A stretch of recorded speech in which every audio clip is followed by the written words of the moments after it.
ਹੁਣ ਅਸੀਂ ਜਲਦੀ ਦੇ ਨਾਲ ਰੂਪ ਰੇਖਾ ਦੀ ਵੱਲ ਜਾਣ ਵਾਲੇ ਹਾਂ, ਕਿਉਂਕਿ ਇਹਦੇ ਵਿੱਚ ਬਹੁਤ ਸਾਰੀਆਂ ਗੱਲਾਂ ਨੇ ਜਿਹੜੀਆਂ ਇੱਕ ਦੂਜੇ ਨਾਲ ਜੁੜੀਆਂ ਹੋਈਆਂ ਨੇ। ਇਹ ਅਧਿਐਨ 5 ਸਾਲ ਪਹਿਲਾਂ ਆਇਆ ਸੀ ਜਦ ਮੈਂ ਨਿਰੀਖਣ ਕਰਨਾ ਸ਼ੁਰੂ ਕੀਤਾ ਸੀ ਇੱਕ ਇਸ ਤੋਂ ਪਹਿਲਾਂ ਦੇ ਨਮੂਨੇ ਦਾ, ਤੇ ਮੈਂ ਉਹਦੇ ਵਿੱਚ ਬਹੁਤ ਸਾਰੀਆਂ ਕਮੀਆਂ ਵੇਖੀਆਂ ਸੀ ਤੇ ਉਸ ਸਮੇਂ ਤੋਂ ਮੈਂ ਕੋਸ਼ਿਸ਼ ਕਰ ਰਿਹਾ ਸੀਗਾ ਕਿ ਇੱਕ ਸਹੀ ਨਮੂਨਾ ਮਿਲ ਸਕੇ। ਇਸ ਲਈ ਮੈਂ ਯੁੱਗਾਂ ਦੇ ਇਤਿਹਾਸ ਵਾਸਤੇ ਇੱਕ ਨਵਾਂ ਨਮੂਨਾ ਲੈ ਕੇ ਆਇਆ। ਜੇ ਤੁਸੀਂ ਇਹਨੂੰ ਫੜ ਲਓਗੇ ਤਾਂ ਇਹ ਤੁਹਾਡੀ ਜ਼ਿੰਦਗੀ ਨੂੰ ਬਦਲ ਦੇਵੇਗਾ।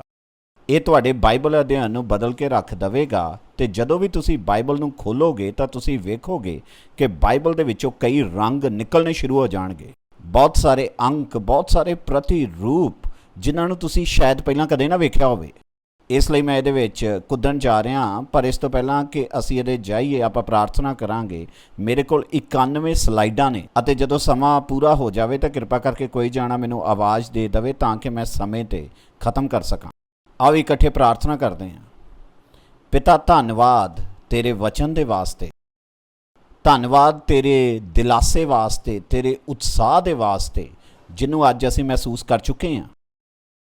ਤੇ ਪ੍ਰਭੂ, ਤੂੰ ਕਿੱਡਾ ਵੱਡਾ ਮੌਕਾ ਸਾਨੂੰ ਦਿੱਤਾ ਹੈ ਕਿ ਅੱਜ ਅਸੀਂ ਇਸ ਥਾਂ ਤੇ ਆ ਸਕੀਏ ਤਾਂ ਕਿ ਅਸੀਂ ਆਪਣੀਆਂ ਬਾਈਬਲਾਂ ਖੋਲ੍ਹ ਸਕੀਏ, ਸੋਚ ਸਕੀਏ, ਪ੍ਰਾਰਥਨਾ ਕਰ ਸਕੀਏ, ਚੁਣੌਤੀ ਲੈ ਸਕੀਏ, ਸਾਡੀ ਸੋਚ ਦੇ ਵਿੱਚ ਅਸੀਂ ਅੱਗੇ ਵੱਧ ਸਕੀਏ ਤਾਂ ਕਿ ਪ੍ਰਭੂ ਅਸੀਂ ਤੈਨੂੰ ਹੋਰ ਜ਼ਿਆਦਾ ਭਰਪੂਰੀ ਨਾਲ ਵੇਖ ਸਕੀਏ, ਤੈਨੂੰ ਹੋਰ ਜ਼ਿਆਦਾ ਫੜ ਸਕੀਏ ਤੇ ਜਾਣ ਸਕੀਏ ਪ੍ਰਭੂ ਕਿ ਤੂੰ ਕਿੱਡਾ ਮਹਾਨ ਹੈ।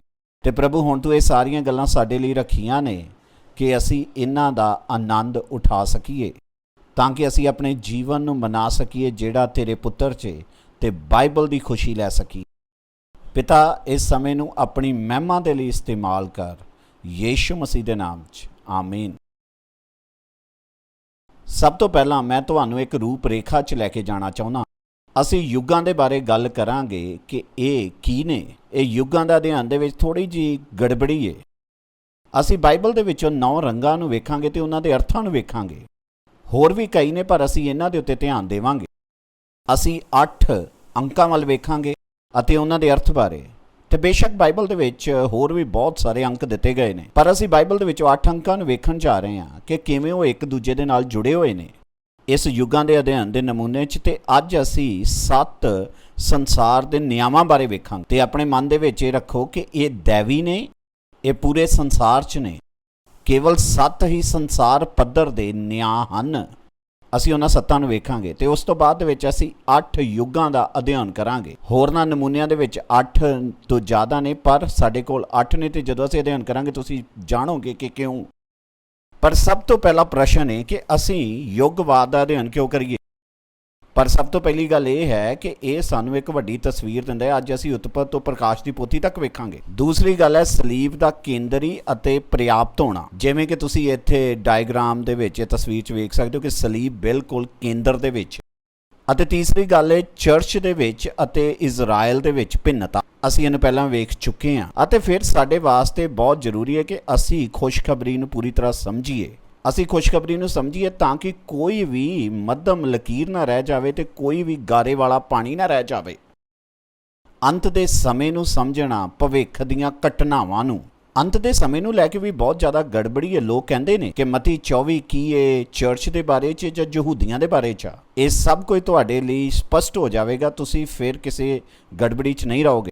ਬਾਈਬਲ ਪ੍ਰਤੀਰੂਪਾਂ ਦੇ ਨਾਲ ਭਰੀ ਹੋਈ ਹੈ ਅਤੇ ਮੈਂ ਪ੍ਰਤੀਰੂਪ ਨੂੰ ਦਿਖਾਉਣ ਵਾਸਤੇ ਇੱਕ ਚੀਜ਼ ਨੂੰ ਚੁਣਿਆ ਹੈ। ਅੱਜ ਅਸੀਂ ਬਾਈਬਲ ਦੀਆਂ ਧਾਤਾਂ ਬਾਰੇ ਗੱਲ ਨਹੀਂ ਕਰਾਂਗੇ। ਅੱਜ ਅਸੀਂ ਬਾਈਬਲ ਦੇ ਜਵਾਹਰਾਤਾਂ ਬਾਰੇ ਗੱਲ ਨਹੀਂ ਕਰਾਂਗੇ ਜੋ ਕਿ ਰੰਗਦਾਰ ਨੇ। ਇਹ ਸਾਡੇ ਰੰਗਾਂ ਦੇ ਅਧਿਐਨ 'ਚ।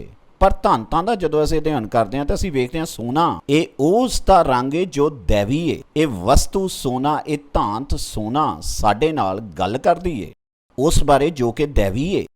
ਇਹ ਜਿਹੜਾ ਦੀਵਟ ਜਿਹਦੀ ਅਸੀਂ ਤਸਵੀਰ ਵੇਖ ਰਹੇ ਹਾਂ ਇਹ ਮਸੀਹ ਦੀ ਤਸਵੀਰ ਹੈ ਅਤੇ ਅਸੀਂ ਇਹ ਸਮਝ ਸਕਦੇ ਹਾਂ ਕਿ ਖਾਲਸ ਸੋਨੇ ਤੋਂ ਬਣੀ ਹੈ, ਸੋਨੇ ਦੇ ਇੱਕ ਟੁਕੜੇ ਤੋਂ। ਅਤੇ ਰੌਚਕ ਗੱਲ ਇਹ ਹੈ ਕਿ ਮੈਂ ਇਜ਼ਰਾਈਲ ਦੀ ਯਾਤਰਾ ਦੇ ਦੌਰਾਨ ਇਹ ਪਾਇਆ ਹੈ ਕਿ ਭਾਵੇਂ ਬਾਈਬਲ ਦੇ ਕੈਨਨ ਤੋਂ ਬਾਹਰ, ਜਿਸ ਨੂੰ ਹੁਣ ਅਸੀਂ ਨਬੂਵਤ ਦਾ ਇਤਿਹਾਸ ਕਹਿੰਦੇ ਹਾਂ, ਬਾਈਬਲ ਦੇ ਸਤਰ ਤੋਂ ਕੁਝ ਕੰਮ ਹਾਲੇ ਵੀ ਪਰਮੇਸ਼ਵਰ ਕਰ ਰਿਹਾ। ਤੇ ਆਓ ਮੈਂ ਇਸ ਦੀ ਤੁਹਾਨੂੰ ਉਦਾਹਰਨ ਦਿੰਦਾ। ਜਦ ਪਰਮੇਸ਼ਰ ਨੇ ਮੂਸਾ ਨੂੰ ਦੱਸਿਆ ਕਿ ਇਸ ਨੂੰ ਕਿਵੇਂ ਬਣਾਉਣਾ ਹੈ ਕਿ ਇੱਕ ਹੀ ਸੋਨੇ ਦਾ ਟੁਕੜਾ ਲੈ ਕੇ, ਖਾਲਸ ਸੋਨੇ ਦਾ, ਉਸ ਨੂੰ ਕੁੱਟ ਕੇ ਬਣਾਉਣਾ ਹੈ, ਤੇ ਯਹੂਦੀਆਂ ਨੇ ਇਹਦੀ ਅਹਿਮੀਅਤ ਨੂੰ ਇਹਨੂੰ ਨਹੀਂ ਸਮਝਿਆ। ਅਤੇ ਜਦ ਅਸੀਂ ਪਿਛਲੀ ਵਾਰ ਜਰੂਸ਼ਲਮ ਦੇ ਵਿੱਚ ਸੀ, ਸ਼ਾਇਦ ਤੁਹਾਡੇ 'ਚ ਵੀ ਕਈ ਲੋਕਾਂ ਨੇ ਵੇਖਿਆ ਹੋਵੇਗਾ, ਉੱਥੇ ਇੱਕ ਵੱਡਾ ਸਾਰਾ ਮਨੋਰਾ ਸੀ ਅਤੇ ਜਿਹੜੀ ਗਾਈਡ ਸਾਨੂੰ ਟੂਰ ਦੇ ਰਹੀ ਸੀ, ਮੈਨੂੰ ਪੁੱਛਿਆ ਕਿ ਕਿਸ ਤੋਂ ਬਣਿਆ ਹੈ। ਉਹਨੇ ਕਿਹਾ ਸੋਨੇ ਤੋਂ। ਮੈਂ ਪੁੱਛਿਆ ਕੀ ਇਹ ਖਾਲਸ ਸੋਨਾ ਹੈ, ਕਿਉਂਕਿ ਮੈਂ ਕਿਸੇ ਪਾਸੇ ਵੱਲ ਜਾ ਰਿਹਾ ਸੀ। ਉਹਨੇ ਕਿਹਾ ਨਹੀਂ, ਅਸੀਂ ਇਹਦੇ 'ਚ ਪਿੱਤਲ ਮਿਲਾਇਆ ਹੈ ਤਾਂ ਕਿ ਖੜਾ ਰਹੇ। ਇਸ ਤੋਂ ਪਹਿਲਾਂ ਕਿ ਅੱਜ ਦਾ ਦਿਨ ਖਤਮ ਹੋਵੇ, ਤੁਹਾਨੂੰ ਪਤਾ ਲੱਗ ਜਾਵੇਗਾ ਇਹਦਾ ਕੀ ਅਰਥ ਹੈ। ਜੋ ਬਾਈਬਲ ਦੇ ਵਿੱਚ ਪਿੱਤਲ ਹੈ, ਇਹ ਰੰਗ ਹੈ ਨਿਆਂ ਦਾ, ਅਤੇ ਉਹਨਾਂ ਨੇ ਉਸ ਨਮੂਨੇ ਦੇ ਵਿੱਚ ਜੋ ਕਿ ਮਸੀਹ ਦੀ ਤਸਵੀਰ ਹੈ, ਉਹਦੇ ਵਿੱਚ ਨਿਆਂ ਮਿਲਾ ਦਿੱਤਾ ਹੈ। ਅਸੀਂ ਜਾਣਦੇ ਦਾ ਕੀ ਅਰਥ ਹੈ। ਇਹ ਕਿੰਨਾ ਉਤੇਜਨਾ ਭਰਿਆ ਹੈ। ਉਹ ਸੋਚਦੇ ਨੇ ਇਹਦੇ ਨਾਲ ਇਹ ਖੜਾ ਰਹੇਗਾ, ਪਰ ਪਰਮੇਸ਼ਵਰ ਨੇ ਬਹੁਤ ਹੀ ਗੁਪਤ ਤਰੀਕੇ ਦੇ ਨਾਲ ਆਪਣੇ ਨਿਆਂ ਨੂੰ ਮਸੀਹ ਦੇ ਉੱਤੇ ਲੱਦ ਦਿੱਤਾ ਹੈ। ਉਹਨਾਂ ਲਈ, ਸਾਡੇ ਲਈ ਕਿੰਨਾ ਉਤੇਜਨਾ ਭਰਿਆ ਹੈ। ਜਦ ਪਰਮੇਸ਼ਵਰ ਨੇ ਮੂਸਾ ਦੇ ਨਾਲ ਤੰਬੂ ਬਣਾਉਣ ਦੇ ਬਾਰੇ ਗੱਲ ਕੀਤੀ, ਪਰਮੇਸ਼ਵਰ ਨੇ ਮੂਸਾ ਨੂੰ ਕਿਹਾ ਸੀ ਤੇ ਉਹਨੂੰ ਬਹੁਤ ਹੀ ਈਸ਼ਵਰੀ ਤਰੀਕੇ ਦੇ ਨਾਲ ਦੱਸਿਆ ਗਿਆ ਸੀ ਕਿਵੇਂ ਤੰਬੂ ਬਣਾਉਣਾ ਹੈ, ਕਿ ਤੂੰ ਇਸ ਨੂੰ ਉਸ ਨਮੂਨੇ ਦੇ ਨਾਲ ਬਣਾਵੀਂ ਜਿਹੜਾ ਤੈਨੂੰ ਪਹਾੜ ਦੇ ਉੱਤੇ ਦਿਖਾਇਆ ਗਿਆ ਸੀ। ਉਹ ਨਮੂਨੇ ਦੇ ਅਨੁਸਾਰ ਇਹ ਗੱਲ ਨੇ ਮੇਰੇ ਅੰਦਰ ਛਲਾਂਗ ਲਗਾਈ। ਇਹਦਾ ਕੋਈ ਅਰਥ ਹੈ। ਕਿੰਨੇ ਪਰਦੇ ਲਾਉਣੇ ਨੇ, ਉਹਦੇ ਵਿੱਚ ਕੀ ਕੀ ਹੋਣਾ ਚਾਹੀਦਾ ਹੈ, ਕਿੰਨੀ ਚਾਂਦੀ ਹੈ, ਇਹਦਾ ਅਰਥ ਹੈ। ਇਹ ਸਾਨੂੰ ਕੋਈ ਦੱਸਦਾ ਹੈ। ਆਓ ਅਸੀਂ ਪਿੱਛੇ ਜਾ ਕੇ ਵੇਖਦੇ ਹਾਂ ਯੁੱਗਾਂ ਦਾ ਅਧਿਐਨ, ਇਹਦਾ ਕੀ ਮਤਲਬ ਹੈ। ਇਹ ਯੁੱਗਵਾਦ ਜਿਹੜਾ ਇੱਕ ਸੰਚਾਲਨ ਨੂੰ, ਇੱਕ ਭੰਡਾਰੀਪਨ ਨੂੰ, ਸਰਕਾਰ ਨੂੰ ਅਤੇ ਅਰਥ ਵਿਵਸਥਾ ਨੂੰ ਵਿਖਾਉਂਦਾ ਹੈ। ਯੂਨਾਨੀ 'ਚ ਓਕੋਨੀਮੀਆ ਅਰਥ ਵਿਵਸਥਾ, ਇਹ ਪਰਮੇਸ਼ਰ ਦੀ ਸਰਕਾਰ ਦੀ ਅਰਥ ਵਿਵਸਥਾ ਹੈ ਜੋ ਕਿ ਇੱਕ ਸਮੇਂ ਦੇ ਦੌਰਾਨ ਹੈ। ਇਹ ਇੱਕ ਸਮਾਂ ਕਾਲ ਵੀ ਹੈ। ਹਾਲਾਂਕਿ ਕੁਝ ਯੁੱਗ ਜਿਹੜੇ ਨੇ ਦੂਜਿਆਂ ਨਾਲੋਂ ਜ਼ਿਆਦਾ ਲੰਬੇ ਨੇ, ਪਰ ਫਿਰ ਵੀ ਅਸੀਂ ਸਮੇਂ ਦੇ ਨਾਲ ਇਹਨਾਂ ਨੂੰ ਮਾਪਦੇ ਹਾਂ। 9 ਰੰਗ ਅਤੇ ਉਹਨਾਂ ਦੇ ਅਰਥ ਅਸੀਂ ਬਹੁਤ ਜਲਦੀ ਇਹਨਾਂ ਦਾ ਅਧਿਐਨ ਕਰਾਂਗੇ। ਸਫੇਦ ਰੰਗ ਜਿਹੜਾ ਹੈ ਇਹ ਸ਼ੁੱਧਤਾ ਦਾ, ਪਵਿੱਤਰਤਾ ਦਾ ਨਿਸ਼ਾਨੀ ਹੈ। ਜਦੋਂ ਬਾਈਬਲ 'ਚ ਤੁਸੀਂ ਵੇਖਦੇ ਹੋ, ਕਾਲਾ ਰੰਗ ਅਸ਼ੁੱਧਤਾ, ਪਾਪ ਤੇ ਹਨੇਰੇ ਨੂੰ ਵਿਖਾਉਂਦਾ ਹੈ। ਹਰਾ ਰੰਗ ਜਿਹੜਾ ਹੈ ਇਹ ਜੀਵਨ ਨੂੰ ਤੇ ਵਾਧੇ ਨੂੰ ਵਿਖਾਉਂਦਾ ਹੈ, ਤੇ ਜਿਹੜਾ ਭੂਰਾ ਰੰਗ ਇਹ ਮੌਤ ਨੂੰ ਵਿਖਾਉਂਦਾ ਹੈ। ਨੀਲਾ ਰੰਗ ਜਿਹੜਾ ਹੈ ਆਜ਼ਾਦੀ ਨੂੰ ਵਿਖਾਉਂਦਾ ਹੈ, ਤੇ ਜਿਹੜਾ ਲਾਲ ਰੰਗ ਇਹ ਮਨੁੱਖ ਨੂੰ ਤੇ ਲਹੂ ਨੂੰ ਵਿਖਾਉਂਦਾ ਹੈ। ਇਹਨਾਂ ਰੰਗਾਂ ਦੇ ਪਿੱਛੇ ਇੱਕ ਮਕਸਦ ਹੈ ਤੇ ਇਹਨਾਂ ਦਾ ਸਿੱਧਾ ਸੰਬੰਧ ਯੁੱਗਾਂ ਦੇ ਅਧਿਐਨ ਨਾਲ ਹੈ। ਬਾਈਬਲ ਦੇ ਵਿੱਚ ਜਿਹੜਾ ਬੈਂਗਣੀ ਰੰਗ ਇਹ ਰਾਜਸੀ ਪੁਣੇ ਨੂੰ ਵਿਖਾਉਂਦਾ ਹੈ, ਅਤੇ ਜਿਹੜਾ ਸੁਨਹਿਰਾ ਹੈ ਇਹ ਈਸ਼ਵਰਤਾ ਨੂੰ ਵਿਖਾਉਂਦਾ ਹੈ, ਤੇ ਜਿਹੜਾ ਸੰਤਰਾ ਹੈ ਨਿਆਂ ਨੂੰ ਵਿਖਾਉਂਦਾ ਹੈ। ਹੁਣ ਜਲਦੀ ਮੈਂ ਤੁਹਾਨੂੰ ਅੰਕਾਂ ਦੇ ਬਾਰੇ ਵੀ ਦੱਸਣਾ ਚਾਹੁੰਦਾ। ਜਿਹੜਾ 1 ਨੰਬਰ ਹੈ ਇਹ ਸੰਪੂਰਨਤਾ ਨੂੰ ਵਿਖਾਉਂਦਾ। ਜਿੰਨਾ ਜ਼ਿਆਦਾ ਮੈਂ ਇਹਦਾ ਅਧਿਐਨ ਕਰਦਾ ਉਹਨਾਂ ਮੈਨੂੰ ਪਤਾ ਲੱਗਦਾ ਕਿ 1 ਨੰਬਰ ਪਰਮੇਸ਼ਰ ਦਾ ਹੈ। ਅੱਜ ਸਾਡੇ ਕੋਲ ਕਈ ਨਮੂਨੇ ਨੇ ਜਿਹੜੇ ਦੱਸਦੇ ਨੇ ਕਿ 12 ਨੰਬਰ ਈਸ਼ਵਰੀ ਸੰਪੂਰਨਤਾ ਨੂੰ ਦਿਖਾਉਂਦਾ। ਮੈਂ ਨਹੀਂ ਸੋਚਦਾ, ਮੈਂ ਸੋਚਦਾ 12 ਨੰਬਰ ਜਿਹੜਾ ਹੈ ਇਹ ਮਨੁੱਖੀ ਸਰਕਾਰ ਨੂੰ ਵਿਖਾਉਂਦਾ, ਤੇ 1 ਨੰਬਰ ਜਿਹੜਾ ਈਸ਼ਵਰਤਾ ਨੂੰ ਵਿਖਾਉਂਦਾ ਹੈ। ਇਹ ਪਰਮੇਸ਼ਰ ਦਾ ਨੰਬਰ ਹੈ ਕਿਉਂਕਿ ਪਰਮੇਸ਼ਰ ਇੱਕ ਹੈ। ਅਤੇ 2 ਨੰਬਰ ਜਿਹੜਾ ਹੈ ਇਹ ਦਿਖਾਉਂਦਾ ਹੈ ਵਿਭਾਜਨ ਨੂੰ, 3 ਨੰਬਰ ਏਕਤਾ ਨੂੰ ਵਿਖਾਉਂਦਾ ਹੈ। ਤੁਸੀਂ ਇਹ ਸਭ ਕੁਝ ਉਤਪਤੀ ਦੀ ਕਿਤਾਬ 'ਚ ਵੇਖ ਸਕਦੇ ਹੋ। 4 ਨੰਬਰ ਜਿਹੜਾ ਹੈ ਸੀਮਾ ਨੂੰ ਅਤੇ ਦਿਸ਼ਾ ਨੂੰ ਵਿਖਾਉਂਦਾ ਹੈ। 5 ਨੰਬਰ ਜਿਹੜਾ ਆਜ਼ਾਦੀ ਨੂੰ ਅਤੇ ਭਰਪੂਰੀ ਨੂੰ ਵਿਖਾਉਂਦਾ। 6 ਨੰਬਰ ਮਨੁੱਖ ਨੂੰ ਵਿਖਾਉਂਦਾ। 7 ਨੰਬਰ ਜਿਹੜਾ ਸੰਪੂਰਨਤਾ ਨੂੰ, ਆਰਾਮ ਨੂੰ ਵਿਖਾਉਂਦਾ ਹੈ, ਤੇ 8 ਨੰਬਰ ਨਵੀਂ ਸ਼ੁਰੂਆਤ ਨੂੰ ਵਿਖਾਉਂਦਾ ਹੈ।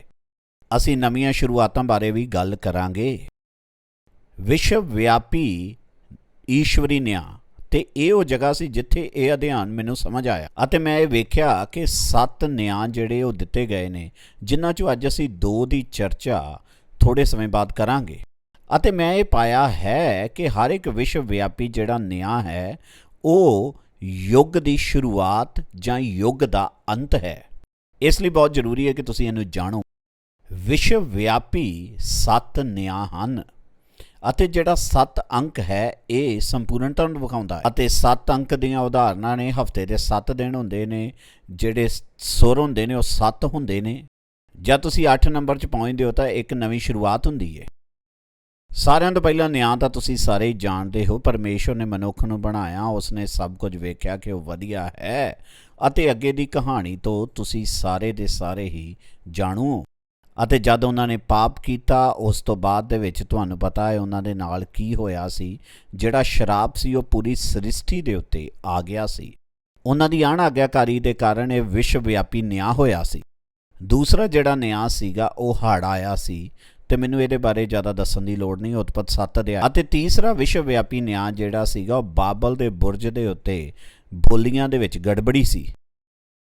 ਅਤੇ ਚੌਥਾ ਨਿਆਂ ਜਿਹੜਾ ਸੀ ਉਹ ਸਲੀਬ ਦੇ ਉੱਤੇ ਹੋਇਆ ਸੀਗਾ। ਇੱਥੇ ਮੈਂ ਥੋੜ੍ਹਾ ਜਿਹਾ ਸਮਾਂ ਵੀ ਲਵਾਂਗਾ ਤੇ ਲੋਕ ਸੋਚਦੇ ਨੇ ਕਿ ਵਿਸ਼ਵ ਵਿਆਪੀ ਨਿਆਂ ਸੀ। ਲੋਕ ਇਸ ਗੱਲ ਨੂੰ ਸਮਝ ਨਹੀਂ ਪਾਉਂਦੇ ਜਦ ਮੈਂ ਕਹਿਣਾ ਕਿ ਸਲੀਬ ਜਿਹੜੀ ਉਹ ਵਿਸ਼ਵ ਵਿਆਪੀ ਨਿਆਂ ਹੈ। ਬਾਈਬਲ ਇਸ ਦੇ ਬਾਰੇ ਬਿਆਨ ਕਰਦੀ ਹੈ।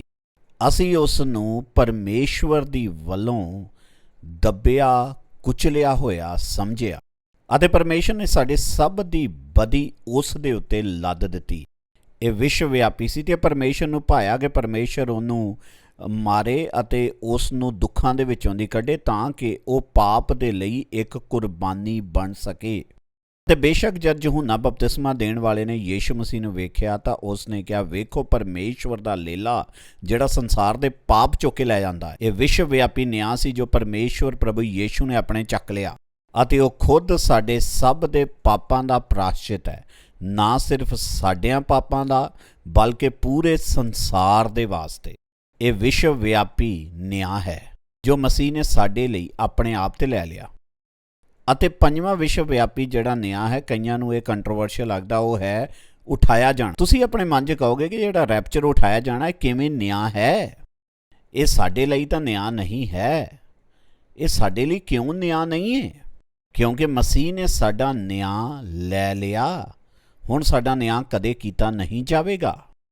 ਉਸ ਨੇ ਸਾਡੇ ਸਭ ਪਾਪ ਚੁੱਕ ਲਏ। ਉਸ ਨੇ ਸਾਡਾ ਸਾਰਾ ਨਿਆਂ ਲੈ ਲਿਆ। ਅਸੀਂ ਮਸੀਹ ਵਿੱਚ ਹਾਂ। ਇਸ ਲਈ ਅਸੀਂ ਕਦੇ ਵੀ ਫਿਰ ਤੋਂ ਪਰਮੇਸ਼ਵਰ ਦੇ ਨਿਆਂ ਦਾ ਸਾਹਮਣਾ ਨਹੀਂ ਕਰਾਂਗੇ। ਪਰ ਬਾਕੀ ਦੇ ਸੰਸਾਰ ਦੇ ਲਈ ਇਹ ਹੈ ਨਿਆਂ। ਤੁਸੀਂ ਤੇ ਮੈਂ, ਅਸੀਂ ਧਨ ਲੋਕ ਹਾਂ ਤੇ ਅਸੀਂ ਉਹ ਧਨ ਆਸ਼ਾ ਦਾ ਇੰਤਜ਼ਾਰ ਕਰ ਰਹੇ ਹਾਂ, ਮਾਰਾ ਨਾਥਾ। ਅਤੇ ਪ੍ਰਭੂ ਖੁਦ ਸਵਰਗ ਤੋਂ ਉਤਰੇਗਾ ਇੱਕ ਜਕਾਰੇ ਦੇ ਨਾਲ ਅਤੇ ਮਹਾਦੂਤ ਦੀ ਆਵਾਜ਼ ਦੇ ਨਾਲ ਤੇ ਪਰਮੇਸ਼ਵਰ ਦੀ ਤੁਰੀ ਦੀ ਆਵਾਜ਼ ਦੇ ਨਾਲ। ਤੇ ਜਿਹੜੇ ਮਸੀਹ ਦੇ ਵਿੱਚ ਮਰ ਗਏ ਨੇ ਉਹ ਸਭ ਤੋਂ ਪਹਿਲਾਂ ਜੀ ਉਠਣਗੇ ਤੇ ਅਸੀਂ ਜਿਹੜੇ ਜਿਉਂਦੇ ਹਾਂ ਅਸੀਂ ਹਵਾ ਦੇ ਵਿੱਚ ਪ੍ਰਭੂ ਨੂੰ ਮਿਲਾਂਗੇ ਅਤੇ ਅਸੀਂ ਪ੍ਰਭੂ ਦੇ ਨਾਲ ਹੋਵਾਂਗੇ। ਕੁਧਰਮ ਦਾ ਭੇਤ ਤਾਂ ਹੁਣ ਵੀ ਤਾਂ ਅਸਰ ਕਰੀ ਜਾਂਦਾ ਹੈ, ਪਰ ਜਦ ਤਾਈਂ ਉਹ ਵਿੱਚੋਂ ਹਟ ਨਾ ਜਾਵੇ ਇੱਕ ਡੱਕਣ ਵਾਲਾ ਹੈ। ਇਹ ਕੌਣ ਹੈ ਜਿਹੜਾ ਹਟ ਜਾਣ ਬਾਰੇ ਜਿਹਦੇ ਬਾਰੇ ਗੱਲ ਕੀਤੀ ਗਈ ਹੈ? ਇਹ ਬਹੁਤ ਹੀ ਰੌਚਿਕ ਗੱਲ ਹੈ ਕਿ ਪਲੂਸ ਇੱਥੇ ਕਹਿ ਰਿਹਾ ਹੈ ਕਿ ਉਹ ਡੱਕਣ ਵਾਲਾ ਹੈ। ਇੱਥੇ ਉਹ ਗੱਲ ਕਰ ਰਿਹਾ ਹੈ ਕਿਸੇ ਦੀ ਜਿਹੜਾ ਕਿ ਹਜ਼ਾਰਾਂ ਸਾਲ ਬਾਅਦ ਦੇ ਵਿੱਚ ਸਾਡੇ ਬਾਰੇ ਉਹ ਗੱਲ ਕਰ ਰਿਹਾ ਹੈ ਕਿ ਉਹ ਜਿਹੜਾ ਡੱਕਣ ਵਾਲਾ ਹੈ ਉਹ ਅਸਰ ਕਰਦਾ ਹੈ। ਇਹ ਡੱਕਣ ਵਾਲਾ ਕੌਣ ਹੈ? ਪਵਿੱਤਰ ਆਤਮਾ। ਕਿੱਥੇ ਕੰਮ ਕਰਦਾ ਹੈ? ਚਰਚ ਦੇ ਵਿੱਚ। ਕੁਧਰਮ ਦਾ ਭੇਤ ਤਾਂ ਹੁਣ ਵੀ ਅਸਰ ਕਰੀ ਜਾਂਦਾ, ਪਰ ਜਦ ਤਾਈਂ ਉਹ ਹਟ ਨਾ ਜਾਵੇ ਇੱਕ ਡੱਕਣ ਵਾਲਾ, ਤਦ ਉਹ ਕੁਧਰਮੀ ਪ੍ਰਗਟ ਹੋਵੇਗਾ। ਬਾਕੀ ਰਹਿੰਦੇ ਸੰਸਾਰ ਲਈ ਸਮੱਸਿਆ ਹੋਵੇਗੀ। ਇਹ ਸੰਸਾਰ ਭਰ ਦਾ ਨਿਆਂ ਹੈ। ਜਦ ਕਲੀਸਿਆ ਹਟਾ ਲਈ ਜਾਵੇਗੀ ਤਾਂ ਡੱਕਣ ਵਾਲਾ ਹਟ ਜਾਵੇਗਾ ਤੇ ਜਦੋਂ ਚਰਚ ਹਟ ਜਾਵੇਗਾ ਤਾਂ ਬਰਬਾਦੀ ਆਵੇਗੀ। ਜਿਵੇਂ ਤੁਸੀਂ ਮਹਾਂਕਲੇਸ਼ ਦਾ ਅਧਿਐਨ ਕੀਤਾ ਹੈ ਤੇ ਤੁਸੀਂ ਜਾਣਦੇ ਹੋ ਕਿ ਇਸ ਸੰਸਾਰ ਦੇ ਵਿੱਚ ਕੀ ਕੁਝ ਹੋਵੇਗਾ। ਅਤੇ ਛੇਵਾਂ ਵਿਸ਼ਵ ਵਿਆਪੀ ਜਿਹੜਾ ਨਿਆਂ ਹੈ ਉਹ ਮਸੀਹ ਦੀ ਦੂਸਰੀ ਆਮਦ ਹੈ। ਇਹਦੇ ਉੱਤੇ ਜ਼ਿਆਦਾ ਕਿੰਤੂ ਪਰੰਤੂ ਨਹੀਂ ਕੀਤਾ ਜਾਂਦਾ। ਅਤੇ ਜਦ ਮਸੀਹ ਵਾਪਸ ਆਵੇਗਾ ਤਾਂ ਸਾਰੀਆਂ ਅੱਖਾਂ ਉਹਨੂੰ ਵੇਖਣਗੀਆਂ ਤੇ ਜਿਨ੍ਹਾਂ ਨੇ ਉਹਦੇ ਹੱਥਾਂ 'ਚ ਕਿੱਲ ਠੋਕੇ ਉਹ ਸੋਗ ਕਰਨਗੇ। ਅਤੇ ਮਸੀਹ ਦੀ ਦੂਸਰੀ ਆਮਦ ਦੇ ਨਾਲ ਕੀ ਕੁਝ ਹੋਵੇਗਾ ਇਹਦੇ ਬਾਰੇ ਸਾਨੂੰ ਜ਼ਿਆਦਾ ਗੱਲ ਕਰਨ ਦੀ ਜ਼ਰੂਰਤ ਨਹੀਂ ਹੈ, ਕਿਉਂਕਿ ਬਾਈਬਲ ਇਸ ਦੇ ਬਾਰੇ ਬਹੁਤ ਸਪਸ਼ਟਤਾ ਦੇ ਨਾਲ ਬਿਆਨ ਕਰਦੀ ਹੈ। ਅਤੇ ਫਿਰ ਹੋਵੇਗੀ ਜਿਹੜੀ ਸਫੇਦ ਸਿਆਸਨ ਦੇ ਉੱਤੇ ਜਿਹੜਾ ਨਿਆਂ ਹੋਵੇਗਾ, ਜੋ ਪ੍ਰਕਾਸ਼ ਦੀ ਪੋਥੀ 20 ਦੇ ਵਿੱਚ ਹੋਵੇਗੀ। ਤੇ ਆਓ ਹੁਣ ਅਸੀਂ ਯੁੱਗਾਂ ਦੇ ਬਾਰੇ ਵੇਖਦੇ ਹਾਂ।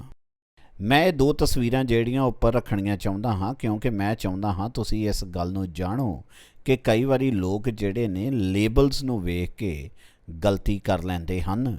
ਅਸੀਂ ਲੇਬਲਾਂ ਦੇ ਵਿੱਚ ਫਸ ਨਾ ਜਾਈਏ, ਕਿਉਂਕਿ ਇੱਥੇ ਕੁਝ ਹੋ ਰਿਹਾ ਹੈ। ਉਦਾਹਰਨ ਦੇ ਤੌਰ ਤੇ 4 ਅੰਕ ਜਿਹੜਾ ਹੈ ਉਹ ਸੀਮਾ ਨੂੰ ਤੇ ਦਿਸ਼ਾ ਨੂੰ ਵਿਖਾਉਂਦਾ। ਸ਼ਾਇਦ ਤੁਸੀਂ ਜਿੱਥੇ ਬੈਠੇ ਹੋ ਉੱਥੋਂ ਤੁਸੀਂ ਵੇਖ ਨਹੀਂ ਸਕਦੇ। ਕਲੀਸਿਆ ਦੇ ਕਾਲ ਨੂੰ ਅਕਸਰ ਹੀ ਕਿਰਪਾ ਦਾ ਯੁੱਗ ਕਿਹਾ ਜਾਂਦਾ ਹੈ। ਪਰਮੇਸ਼ਰ ਨੇ ਆਪਣੀ ਕਿਰਪਾ ਹਰ ਇੱਕ ਯੁੱਗ ਦੇ ਵਿੱਚ ਵਿਖਾਈ ਹੈ, ਪਰ ਫਿਰ ਵੀ ਮੈਂ ਕਲੀਸਿਆ ਦੇ ਯੁੱਗ ਨੂੰ ਕਿਰਪਾ ਦਾ ਯੁੱਗ ਕਹਿੰਦਾ ਹਾਂ। ਤੁਸੀਂ ਲੇਬਲਾਂ ਨੂੰ ਵੇਖ ਕੇ ਨਾ ਉਤੇਜਿਤ ਹੋਵੋ, ਬਲਕਿ ਤੁਸੀਂ ਪ੍ਰਤੀਰੂਪਾਂ ਨੂੰ ਵੇਖੋ। ਯੁੱਗਾਂ ਦੀ ਕੁੱਲ ਸੰਖਿਆ ਜਿਹੜੀ ਏ ਉਹ 8 ਹੈ ਤੇ ਜਿਹੜਾ 8 ਅੰਕ ਇਹ ਨਵੀਆਂ ਸ਼ੁਰੂਆਤਾਂ ਨੂੰ ਵਿਖਾਉਂਦਾ ਹੈ। ਇਸ ਦੀਆਂ ਕੁਝ ਉਦਾਹਰਨਾਂ ਜਿਹੜੀਆਂ ਨੇ ਉਹ ਮੈਂ ਦੇ ਸਕਦਾ, ਜਿਵੇਂ ਕਿ 8 ਨੰਬਰ ਨੂੰਹ ਤੇ ਉਹਦਾ ਪਰਿਵਾਰ। ਕਿੰਨੇ ਲੋਕ ਸੀਗੇ ਜਿਹੜੇ ਬੇੜੀ ਦੇ ਵਿੱਚ ਨੂੰਹ ਦੇ ਪਰਿਵਾਰ 'ਚੋਂ ਗਏ ਸਨ? ਨੂੰਹ ਸੀ, ਨੂੰਹ ਦੀ ਪਤਨੀ ਸੀ, ਨੂੰਹ ਦੇ 3 ਪੁੱਤਰ ਸੀ ਤੇ ਉਹਨਾਂ ਦੀਆਂ ਪਤਨੀਆਂ ਸਨ। ਅਤੇ ਜਿਹੜੀ ਵਾਚਾ ਪਰਮੇਸ਼ਰ ਨੇ ਅਬਰਾਹਮ ਦੇ ਨਾਲ ਪੁਰਾਣੇ ਨੇਮ ਦੇ ਵਿੱਚ ਬੰਨੀ ਸੀ, ਅਤੇ ਉਹ ਵਾਚਾ ਜਿਹੜੀ ਸੀਗੀ ਉਹ ਖਤਨੇ ਦੀ ਰੀਤ ਦੇ ਵਿੱਚ ਜੁੜੀ ਹੋਈ ਸੀ। ਇਹ ਖਤਨਾ ਜਾਂ ਸੁੰਨਤ 8ਵੇਂ ਦਿਨ ਹੁੰਦੀ ਸੀ। ਅਤੇ ਫਿਰ ਯੀਸ਼ੂ ਮਸੀਹ ਦਾ ਜੀ ਉੱਠਣਾ। ਤੁਸੀਂ ਵੇਖੋ ਪੈਸ਼ਨ ਵੀਕ ਐਤਵਾਰ ਵਾਲੇ ਦਿਨ ਯੀਸ਼ੂ ਮਸੀਹ ਗਧੇ ਦੇ ਬੱਚੇ ਤੇ ਸਵਾਰ ਹੋ ਕੇ ਯਰੂਸ਼ਲਮ ਆਉਂਦਾ ਹੈ ਅਤੇ ਫਿਰ ਉਹ 4 ਦਿਨ ਯਰੂਸ਼ਲਮ ਦੇ ਵਿੱਚ ਰਿਹਾ ਅਤੇ ਉਸ ਤੋਂ ਬਾਅਦ ਦੇ ਵਿੱਚ ਉਹ ਸਲੀਬ ਦੇ ਉੱਤੇ ਚੜ੍ਹਾ ਦਿੱਤਾ ਗਿਆ ਤੇ ਤੀਜੇ ਦਿਨ ਉਹ ਮੁਰਦਿਆਂ 'ਚੋਂ ਜੀ ਉੱਠਿਆ। ਪਹਿਲਾ ਯੁੱਗ ਜਿਹੜਾ ਹੈ ਇਹ ਮਾਸੂਮੀਅਤ ਦਾ ਯੁੱਗ ਹੈ। ਅਤੇ ਫਿਰ ਪਰਮੇਸ਼ਰ ਨੇ ਵੇਖਿਆ ਜੋ ਕੁਝ ਉਸਨੇ ਬਣਾਇਆ ਸੀ ਤੇ ਉਸਨੂੰ ਇਹ ਬਹੁਤ ਵਧੀਆ ਲੱਗਾ। ਉਹ ਦੋਵੇਂ ਨੰਗੇ ਸਨ, ਆਦਮੀ ਤੇ ਉਸ ਦੀ ਔਰਤ, ਅਤੇ ਉਹ ਲੱਜਿਤ ਨਹੀਂ ਹੁੰਦੇ ਸਨ। ਇਹ ਪੂਰਨ ਮਾਸੂਮੀਅਤ ਸੀ। ਇਸ ਯੁੱਗ ਦਾ ਇਤਿਹਾਸਿਕ ਸਮਾਂ ਜਿਹੜਾ ਸੀਗਾ ਉਹ ਸ੍ਰਿਸ਼ਟੀ ਤੋਂ ਲੈ ਕੇ ਪਾਪ 'ਚ ਡਿੱਗਣ ਤੱਕ ਸੀ। ਇਸ ਯੁੱਗ ਵਿੱਚ ਉਹਨਾਂ ਦੀ ਜ਼ਿੰਮੇਵਾਰੀ ਸੀ ਕਿ ਉਹ ਆਗਿਆਕਾਰੀ ਕਰਨਗੇ ਤੇ ਉਹਨਾਂ ਦਾ ਹੀ ਫੇਲੀਅਰ ਸੀ ਕਿ ਉਹਨਾਂ ਨੇ ਅਣਆਗਿਆਕਾਰੀ ਕੀਤੀ। ਸ਼ਰਾਬ ਤੋਂ ਬਾਅਦ 'ਚ ਦੂਸਰਾ ਜਿਹੜਾ ਯੁੱਗ ਹੈ ਉਹ ਸੀ ਵਿਵੇਕ ਦਾ ਯੁੱਗ। ਜਾਂ ਟੀਵੀ ਨੇ ਵੇਖਿਆ ਕਿ ਉਹ ਬਿਰਛ ਖਾਣ ਲਈ ਚੰਗਾ ਹੈ ਤੇ ਅੱਖੀਆਂ ਨੂੰ ਭਾਉਂਦਾ ਹੈ ਤੇ ਉਹਨੇ ਉਹ ਬਿਰਛ ਬੁੱਧ ਦੇਣ ਲਈ ਲੋੜੀਂਦਾ ਹੈ, ਤਾਂ ਉਸਨੇ ਉਹਦੇ ਤੋਂ ਫਲ ਲਿਆ ਤੇ ਆਪ ਖਾਧਾ ਤੇ ਆਪਣੇ ਪਤੀ ਨੂੰ ਵੀ ਦਿੱਤਾ ਤੇ ਉਸਨੇ ਖਾਧਾ। ਤਾਂ ਦੋਹਾਂ ਦੀਆਂ ਅੱਖੀਆਂ ਖੁੱਲ੍ਹ ਗਈਆਂ ਤੇ ਉਹਨਾਂ ਨੇ ਜਾਣ ਲਿਆ ਵੀ ਅਸੀਂ ਨੰਗੇ ਹਾਂ। ਉਹ ਸੈਲਫ ਕੌਨਸ਼ੀਅਸ ਹੋ ਗਏ, ਉਹ ਸਵੈ ਜਾਗਰੂਕ ਹੋ ਗਏ ਸੀ, ਸੈਲਫ ਅਵੇਅਰ ਹੋ ਗਏ ਸਨ। ਤੇ ਉਹਨਾਂ ਨੇ ਹੰਝੀਰ ਦੇ ਪੱਤੇ ਸਿਉਂ ਲਏ ਜੋ ਉਹਨਾਂ ਦੀ ਆਪਣੀ ਮਨੁੱਖੀ ਕੋਸ਼ਿਸ਼ ਨੂੰ ਵਿਖਾਉਂਦੇ ਸਨ, ਅਤੇ ਉਹਨਾਂ ਨੇ ਆਪਣੇ ਆਪ ਨੂੰ ਢੱਕ ਲਿਆ। ਤੇ ਬੇਸ਼ੱਕ ਅਸੀਂ ਜਾਣਦੇ ਹਾਂ ਇਹ ਪ੍ਰਭੂ ਨੂੰ ਕਬੂਲ ਨਹੀਂ ਸੀ। ਇਸ ਯੁੱਗ ਦਾ ਇਤਿਹਾਸਿਕ ਸਮਾਂ ਹੈ ਡਿੱਗਣ ਤੋਂ ਲੈ ਕੇ ਬਾਗ 'ਚੋਂ ਬਾਹਰ ਕੱਢੇ ਜਾਣਾ ਤੇ ਕਿਸ਼ਤੀ ਦੇ ਵਿੱਚ ਜਾਣਾ। ਇੱਥੇ ਜ਼ਿੰਮੇਵਾਰੀ ਸੀ ਚੰਗਾ ਕਰੋ, ਆਗਿਆਕਾਰੀ ਕਰੋ, ਤੇ ਇੱਥੇ ਫੇਲੀਅਰ ਸੀਗਾ ਅਣਆਗਿਆਕਾਰੀ। ਦੁਸ਼ਟਤਾ ਉਹਨਾਂ ਨੇ ਕੀਤੀ। ਮਨੁੱਖ ਦੀ ਦੁਸ਼ਟਤਾ ਧਰਤੀ ਦੇ ਉੱਤੇ ਇੰਨੀ ਵੱਧ ਗਈ ਕਿ ਪਰਮੇਸ਼ਰ ਪਛਤਾਇਆ ਕਿ ਮੈਂ ਮਨੁੱਖ ਨੂੰ ਬਣਾਇਆ। ਅਤੇ ਤੀਸਰਾ ਯੁੱਗ ਜਿਹਨੂੰ ਅਸੀਂ ਵੇਖਦੇ ਹਾਂ ਉਹ ਹੈ ਮਨੁੱਖੀ ਸਰਕਾਰ। ਪਰਮੇਸ਼ਰ ਨੇ ਮਨੁੱਖ ਨੂੰ ਆਜ਼ਾਦੀ ਦਿੱਤੀ ਸੀ ਅਤੇ ਮਨੁੱਖ ਜਿਹੜੇ ਸੀਗੇ ਉਹ ਧਰਤੀ 'ਤੇ ਵਧਣ ਲੱਗੇ। ਹੁਣ ਪੂਰੀ ਧਰਤੀ ਦੇ ਉੱਤੇ ਇੱਕ ਭਾਸ਼ਾ ਸੀ ਤੇ ਇੱਕ ਬੋਲੀ ਸੀ। ਪਰਮੇਸ਼ਰ ਨੇ ਉਹਨਾਂ ਨੂੰ ਖਿੰਡਣ ਲਈ ਕਿਹਾ ਸੀ, ਪਰ ਉਹ ਇਕੱਠੇ ਰਹੇ। ਅਤੇ ਉਹਨਾਂ ਨੇ ਕਿਹਾ ਆਓ ਅਸੀਂ ਆਪਣੇ ਲਈ ਇੱਕ ਸ਼ਹਿਰ, ਇੱਕ ਬੁਰਜ ਬਣਾਈਏ ਜਿਹੜਾ ਸਵਰਗਾਂ ਤੱਕ ਪਹੁੰਚਦਾ ਹੋਵੇ, ਅਤੇ ਆਓ ਅਸੀਂ ਆਪਣੇ ਲਈ ਇੱਕ ਨਾਮ ਬਣਾਈਏ ਤਾਂ ਕਿ ਅਸੀਂ ਧਰਤੀ ਦੇ ਉੱਤੇ ਖਿੰਡ ਪੁੰਡ ਨਾ ਜਾਈਏ। ਇਹ ਪਰਮੇਸ਼ਵਰ ਦੇ ਮਰਜ਼ੀ ਦੇ ਵਿਰੋਧ 'ਚ ਉਹਨਾਂ ਦਾ ਆਜ਼ਾਦ ਕੰਮ ਸੀ। ਇਹਦਾ ਇਤਿਹਾਸਿਕ ਸਮਾਂ ਸੀਗਾ ਬੇੜੀ 'ਚੋਂ ਬਾਹਰ ਨਿਕਲਣਾ ਤੇ ਮਨੁੱਖਾਂ ਦੀ ਏਕਤਾ ਅਤੇ ਬਾਬਲ ਦਾ ਬੁਰਜ। ਇਸ ਨੂੰ ਅਸੀਂ ਅੱਜ ਵੀ ਆਪਣੇ ਸਮਾਜ ਦੇ ਵਿੱਚ ਵੇਖ ਸਕਦੇ ਹਾਂ। ਇਹ ਮਨੁੱਖਵਾਦ ਅਤੇ ਇਹੋ ਜਿਹੀਆਂ ਜਿਹੜੀਆਂ ਸਿੱਖਿਆਵਾਂ ਨੂੰ ਅਸੀਂ ਅੱਜ ਵੀ ਵੇਖ ਸਕਦੇ ਹਾਂ। ਜ਼ਿੰਮੇਵਾਰੀ ਸੀ ਖਿੰਡਣਾ ਅਤੇ ਵੱਧ ਜਾਣਾ। ਉਹਨਾਂ ਦੀ ਹਾਰ, ਉਹਨਾਂ ਦਾ ਫੇਲੀਅਰ ਸੀ ਕਿ ਉਹਨਾਂ ਨੇ ਅਣਆਗਿਆਕਾਰੀ ਕੀਤੀ ਤੇ ਉਹ ਇੱਕ ਹੋ ਗਏ। ਫਿਰ ਤੋਂ ਅਸੀਂ ਆਗਿਆਕਾਰੀ ਤੇ ਅਣਆਗਿਆਕਾਰੀ ਦਾ ਪ੍ਰਤੀਰੂਪ ਵੇਖਦੇ ਹਾਂ। ਅਤੇ ਫਿਰ ਆਉਂਦਾ ਪੁਰਾਣਾ ਨੇਮ। ਫਿਰ ਪ੍ਰਭੂ ਨੇ ਅਬਰਾਹਮ ਨੂੰ ਦਰਸ਼ਨ ਦਿੱਤਾ ਤੇ ਕਿਹਾ ਮੈਂ ਸਰਬ ਸ਼ਕਤੀਮਾਨ ਪਰਮੇਸ਼ਰ ਹਾਂ, ਮੇਰੇ ਅੱਗੇ ਤੁਰ ਅਤੇ ਸਿੱਧ ਹੋ। ਉਤਪਤ 17:1। ਅਤੇ ਤੇਰੀ ਚਮੜੀ ਦਾ ਖਤਨਾ ਹੋਵੇ ਤੇ ਇਹ ਤੇਰੇ ਤੇ ਮੇਰੇ ਵਿੱਚ ਇੱਕ ਵਾਚਾ ਹੋਵੇਗੀ, ਅਤੇ ਜਿਹੜਾ ਤੁਹਾਡੇ ਵਿੱਚ 8 ਦਿਨਾਂ ਦਾ ਹੋਵੇ ਉਸ ਦੀ ਸੁੰਨਤ ਕੀਤੀ ਜਾਵੇ, ਖਤਨਾ ਕੀਤਾ ਜਾਵੇ। ਫਿਰ ਤੋਂ ਅਸੀਂ 8 ਅੰਕ ਵੇਖਦੇ ਹਾਂ, ਨਵੀਂ ਸ਼ੁਰੂਆਤ। ਇੱਥੇ ਪਰਮੇਸ਼ਰ ਅਬਰਾਹਮ ਨੂੰ ਇੱਕ ਨਵਾਂ ਆਦੇਸ਼ ਦੇ ਰਿਹਾ ਹੈ। ਇੱਥੇ ਇੱਕ ਨਵੀਂ ਸ਼ੁਰੂਆਤ ਹੋ ਰਹੀ ਹੈ। ਇਸ ਦਾ ਇਤਿਹਾਸਿਕ ਸਮਾਂ ਹੈ ਅਬਰਾਹਮ ਦਾ ਬੁਲਾਵਾ ਅਤੇ ਮਸੀਹਾ ਦਾ ਆਉਣਾ। ਅਤੇ ਜ਼ਿੰਮੇਵਾਰੀ ਬਾਰੇ ਅਸੀਂ ਹੁਣੇ ਪੜ੍ਹਿਆ, ਮੇਰੇ ਅੱਗੇ ਚੱਲ ਅਤੇ ਸਿੱਧ ਹੋ। ਪਰ ਫੇਲੀਅਰ ਕੀ ਸੀ? ਅਣਆਗਿਆਕਾਰੀ, ਬੁਰਿਆਈ। ਅਤੇ ਬੁਰਿਆਈ ਦੇ ਕਾਰਨ ਕੁਝ ਹੋਰ ਹੋਣ ਵਾਲਾ ਸੀ। ਸ਼ਰ੍ਹਾ ਜੋੜ ਦਿੱਤੀ ਗਈ।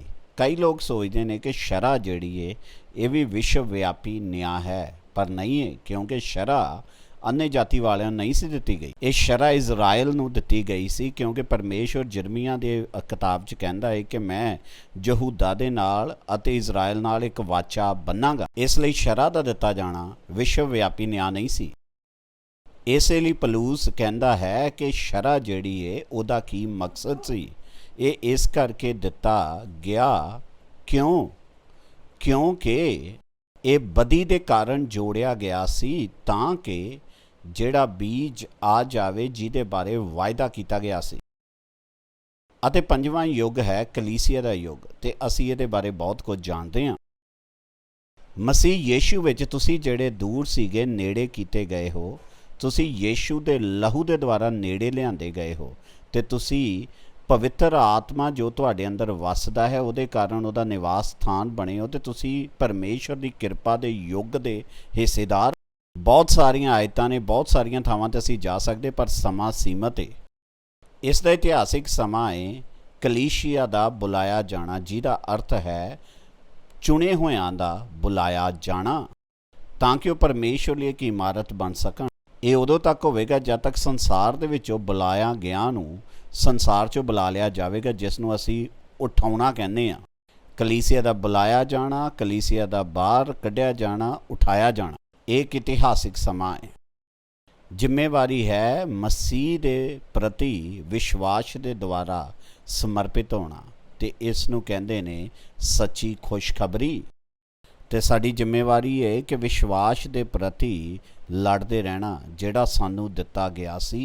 ਪ੍ਰਭੂ ਦਾ ਕੰਮ ਸ਼ਰਮਿੰਦਾ ਨਾ ਹੋਵੇ, ਬਲਕਿ ਉਹ ਵਚਨ ਦੀ ਸਹੀ ਵਿਆਖਿਆ ਕਰਨ ਵਾਲਾ ਹੋਵੇ। ਇਸ ਦਾ ਫੇਲੀਅਰ ਹੈ ਮਸੀਹ ਨੂੰ ਰੱਦ ਦੇਣਾ। ਜਿਵੇਂ ਤੁਸੀਂ ਆਂਕੜੇ ਜਾਣਦੇ ਹੋ ਕਿ ਇਸ ਸੰਸਾਰ 'ਚ ਕੀ ਹੋ ਰਿਹਾ ਹੈ। ਅਸੀਂ ਉਸ ਰਾਹ ਦੇ ਉੱਤੇ ਹਾਂ ਜਦ ਤੁਰੀ ਫੂਕੀ ਜਾਵੇਗੀ, ਅਤੇ ਅਸੀਂ ਉਹਦਾ ਇੰਤਜ਼ਾਰ ਕਰ ਰਹੇ ਹਾਂ। ਝੂਠੀ ਖੁਸ਼ਖਬਰੀ, ਬਹੁਤ ਸਾਰੀਆਂ ਝੂਠੀਆਂ ਖੁਸ਼ਖਬਰੀਆਂ ਨੇ। ਇਸੇ ਕਰਕੇ ਅਸੀਂ ਅੱਜ ਇਹੋ ਜਿਹਾ ਸਮਾਗਮ ਕਰ ਰਹੇ ਹਾਂ ਤਾਂ ਕਿ ਅਸੀਂ ਇਹਨਾਂ ਗੱਲਾਂ ਦਾ ਸਾਹਮਣਾ ਕਰ ਸਕੀਏ। ਅਤੇ ਫਿਰ ਜੋ 6ਵਾਂ ਯੁੱਗ ਹੈ ਉਹ ਹੈ ਮਹਾਕਲੇਸ਼ ਦਾ ਯੁੱਗ। ਲੋਕ ਕਹਿੰਦੇ ਨੇ ਇਹ ਨਹੀਂ ਹੋ ਸਕਦਾ, ਪਰ ਇਹ ਹੈ, ਕਿਉਂਕਿ ਇਹ ਦੂਸਰੇ ਸਮਿਆਂ ਨਾਲੋਂ ਵਿਲੱਖਣ ਸਮਾਂ ਹੈ। ਇਸ ਤੋਂ ਪਹਿਲਾਂ ਵਿਸ਼ਵ ਵਿਆਪੀ ਨਿਆਂ ਹੋਇਆ ਹੈ, ਇਸ ਤੋਂ ਬਾਅਦ 'ਚ ਵਿਸ਼ਵ ਵਿਆਪੀ ਨਿਆਂ ਹੋਵੇਗਾ, ਉਠਾਇਆ ਜਾਣਾ, ਤੇ ਉਸ ਤੋਂ ਬਾਅਦ ਦੇ ਵਿੱਚ ਮਹਾਕਲੇਸ਼, ਅਤੇ ਫਿਰ ਮਸੀਹ ਦੀ ਦੂਸਰੀ ਆਮਦ, ਅਤੇ ਫਿਰ ਮਹਾਕਲੇਸ਼ ਦਾ ਯੁੱਗ ਆਵੇਗਾ, ਨਿਆਂ ਦਾ ਯੁੱਗ ਹੋਵੇਗਾ, ਤੇ ਕਲੀਸਿਆ ਨਿਆਂ ਦਾ ਸਾਹਮਣਾ ਨਹੀਂ ਕਰੇਗੀ। ਅਸੀਂ ਮਸੀਹ 'ਚ ਹਾਂ, ਤੇ ਮਸੀਹ ਨੇ ਸਭਨਾਂ ਲਈ ਦੁੱਖ ਉਠਾ ਲਿਆ। ਇਸ ਦੇ ਬਾਰੇ ਅਸੀਂ ਪਹਿਲਾਂ ਵੀ ਗੱਲ ਕਰ ਚੁੱਕੇ ਹਾਂ। ਤੁਹਾਨੂੰ ਮੈਂ ਇੱਕ ਹੋਰ ਉਦਾਹਰਨ ਦਿੰਦਾ ਜੋ ਕਿ ਇੱਕ ਪ੍ਰਤੀਰੂਪ ਹੈ।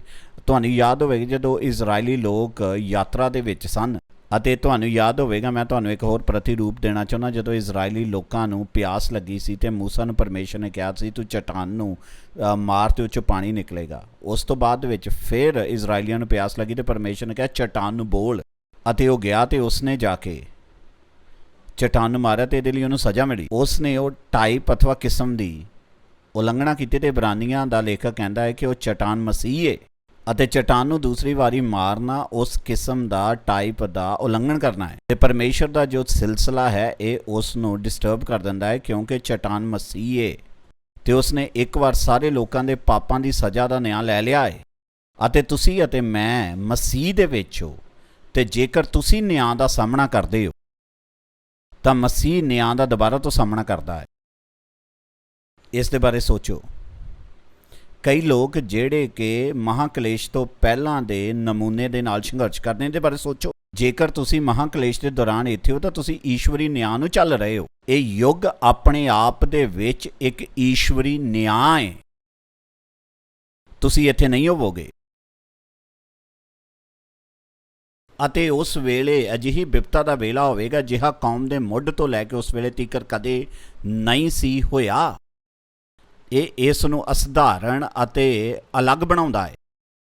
ਦਾਨੀਅਲ 12:1। ਅਤੇ ਉਸ ਤੋਂ ਬਾਅਦ ਦੇ ਵਿੱਚ ਯੀਸ਼ੂ ਮਸੀਹ ਵੀ ਮਤੀ 24 ਅਧਿਆਏ ਦੇ ਵਿੱਚ ਇਹ ਕਹਿੰਦਾ ਹੈ ਕਿ ਉਸ ਵੇਲੇ, ਕਿਉਂ ਜੋ ਉਸ ਵੇਲੇ ਇੱਕ ਅਜਿਹਾ ਕਸ਼ਟ ਹੋਵੇਗਾ ਜੋ ਜਗਤ ਦੇ ਮੁੱਢੋਂ ਨਾ ਹੁਣ ਤੋੜੀ ਹੋਇਆ ਤੇ ਨਾ ਕਦੇ ਹੋਵੇਗਾ, ਨਾ ਕਦੇ ਹੋਵੇਗਾ। ਮਤੀ 24:21। ਇਸ ਲਈ ਇੱਕ ਵਿਲੱਖਣ ਸਮਾਂ ਹੈ। ਇਸ ਦਾ ਇਤਿਹਾਸਿਕ ਸਮਾਂ ਹੋਵੇਗਾ ਮਸੀਹ ਵਿਰੋਧੀ ਦੇ ਆਉਣ ਤੋਂ ਲੈ ਕੇ ਮਸੀਹ ਵਿਰੋਧੀ ਦੇ ਨਾਸ਼ ਹੋਣ ਤੱਕ। ਜ਼ਿੰਮੇਵਾਰੀ ਤੌਬਾ। ਮੈਂ ਪ੍ਰਕਾਸ਼ ਦੀ ਪੋਥੀ ਦੇ ਵਿੱਚੋਂ ਪੜ੍ਹਾ ਰਿਹਾ ਸੀ ਤੇ ਅਸੀਂ ਉਸ ਥਾਂ ਤੇ ਪਹੁੰਚੇ ਸੀ ਜਿੱਥੇ ਤੌਬਾ ਦੀ ਗੱਲ ਹੋ ਰਹੀ ਸੀ, ਤੇ ਕਿਸੇ ਨੇ ਵੀ ਉੱਥੇ ਤੌਬਾ ਨਾ ਕੀਤੀ ਆਪਣੇ ਹੱਥਾਂ ਦੇ ਕੰਮ ਤੋਂ। ਵੇਖੋ ਪਰਮੇਸ਼ਰ ਇੱਥੇ ਕਿਸੇ ਗੱਲ ਦੇ ਪਿੱਛੇ ਜਾ ਰਿਹਾ ਹੈ। ਅਤੇ ਫੇਲੀਅਰ ਕੀ ਹੈ? ਵਿਦਰੋਹ, ਆਗਿਆਕਾਰੀ, ਅਣਆਗਿਆਕਾਰੀ।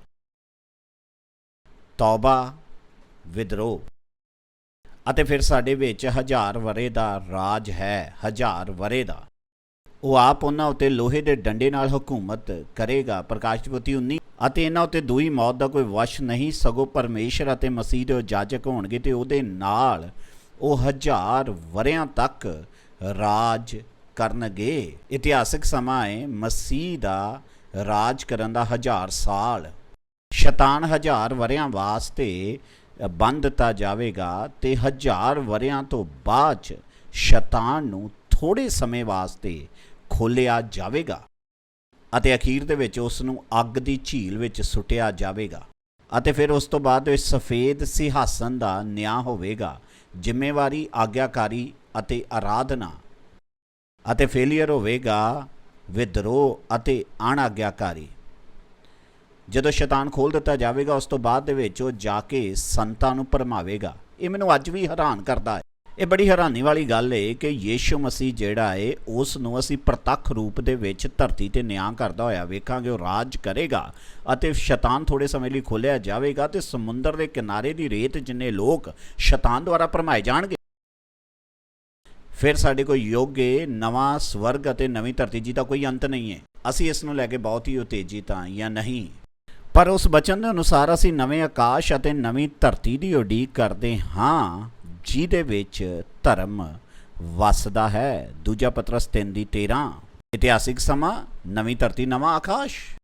ਮੈਂ ਨਵੀਂ ਧਰਤੀ ਅਤੇ ਨਵੇਂ ਆਕਾਸ਼ ਨੂੰ ਵੇਖਿਆ ਕਿਉਂਕਿ ਪੁਰਾਣਾ ਚਲਿਆ ਗਿਆ ਹੈ ਤੇ ਨਵਾਂ ਹੋ ਗਿਆ ਹੈ। ਜ਼ਿੰਮੇਵਾਰੀ, ਧਾਰਮਿਕਤਾ ਅਤੇ ਫੇਲੀਅਰ ਕੋਈ ਵੀ ਨਹੀਂ।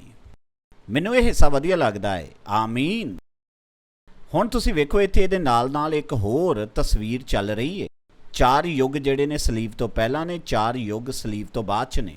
ਅਤੇ ਜੇਕਰ ਤੁਸੀਂ ਇਹਨੂੰ ਵਿਚਕਾਰੋਂ ਤੋੜ ਕੇ ਆਪਸ ਦੇ ਵਿੱਚ ਜੋੜ ਲਵੋ ਤੇ ਤੁਸੀਂ ਵੇਖੋਗੇ ਕਿ ਇਹ ਚਾਰੇ ਯੁੱਗ ਜਿਹੜੇ ਦੋਵਾਂ ਪਾਸਿਆਂ ਵਾਲੇ ਨੇ ਇੱਕ ਦੂਏ ਦੇ ਨਾਲ ਮਿਲਦੇ ਨੇ ਅਤੇ ਨਵੇਂ ਸਵਰਗ ਤੇ ਨਵੀਂ ਧਰਤੀ ਵੱਲ ਲੈ ਕੇ ਜਾ ਰਹੇ ਨੇ, ਜਿਹਦੇ ਵੱਲ ਅਸੀਂ ਜਾ ਰਹੇ ਹਾਂ। ਅਸੀਂ ਹੁਣ ਤੱਕ ਇਹ ਵੇਖਿਆ ਹੈ ਕਿ ਯੁੱਗਵਾਦ ਦਾ ਅਰਥ ਕੀ ਹੈ। ਇਹਦਾ ਮਤਲਬ ਹੈ ਭੰਡਾਰੀਪਨ। ਇਹ ਇੱਕ ਸਮਾਂ ਹੈ, ਇੱਕ ਸਰਕਾਰ ਹੈ। 9 ਰੰਗ ਅਤੇ ਉਹਨਾਂ ਦੇ ਅਰਥ ਤੁਹਾਨੂੰ ਬਾਰ-ਬਾਰ ਇਹਨਾਂ ਦੇ ਬਾਰੇ ਜਾ ਕੇ ਦੁਬਾਰਾ ਤੋਂ ਵੇਖਣਾ ਪਵੇਗਾ ਤਾਂ ਕਿ ਜਦੋਂ ਵੀ ਤੁਸੀਂ ਬਾਈਬਲ ਨੂੰ ਪੜ੍ਹੋ ਤਾਂ ਤੁਸੀਂ ਇਹਨਾਂ ਦੇ ਕੋਈ ਵਿਚਾਰ ਦੇ ਸਕੋ, ਕਿਉਂਕਿ ਇੱਥੇ ਕੁਝ ਹੈ। ਇੱਥੇ ਕੋਈ ਗੱਲਬਾਤ ਕੀਤੀ ਜਾ ਰਹੀ ਹੈ ਰੰਗਾਂ ਦੇ ਦੁਆਰਾ।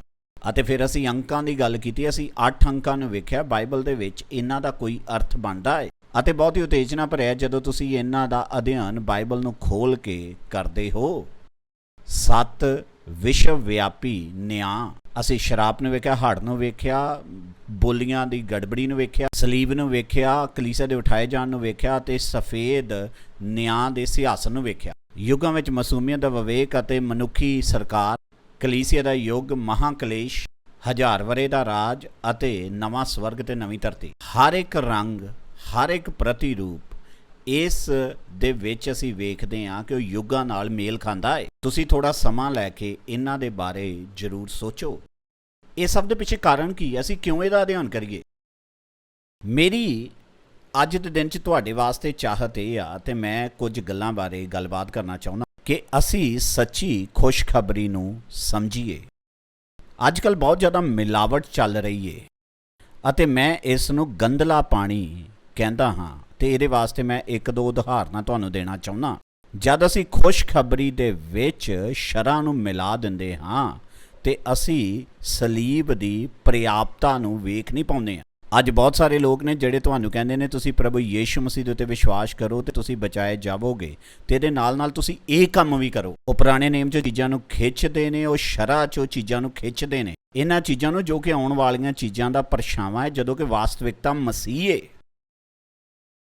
ਅਤੇ ਉਹ ਲਿਆਣ ਕੇ ਇਹਨਾਂ ਨੂੰ ਖੁਸ਼ਖਬਰੀ 'ਚ ਮਿਲਾ ਦਿੰਦੇ ਨੇ। ਇਹ ਆ ਗੰਧਲਾ ਪਾਣੀ, ਇਹ ਝੂਠੀ ਖੁਸ਼ਖਬਰੀ ਹੈ।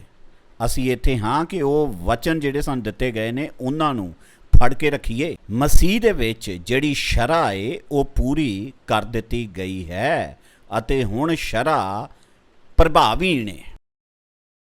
ਇਹਦੇ ਬਾਰੇ ਸੋਚੋ।